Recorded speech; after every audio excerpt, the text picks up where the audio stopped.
Mister सागर Kathautiya team से mister सागर आए bowling के लिए और उनका सामना करेंगे अशोक कुमार जो बोरो प्लेयर में लक्षण बिया के हैं।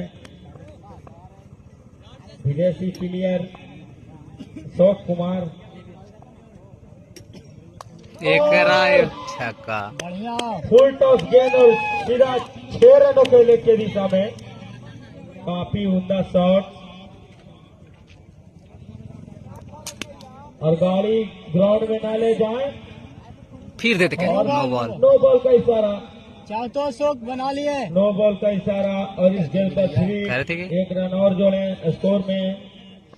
अशोक कुमार इस फ्री हिट का फायदा उठाते हैं कि नहीं। चल ठीक हो। और अच्छी शॉट कवर की दिशा में शॉट शॉट शॉट 4 रनों के लिए और गाड़ी छक्का छक्का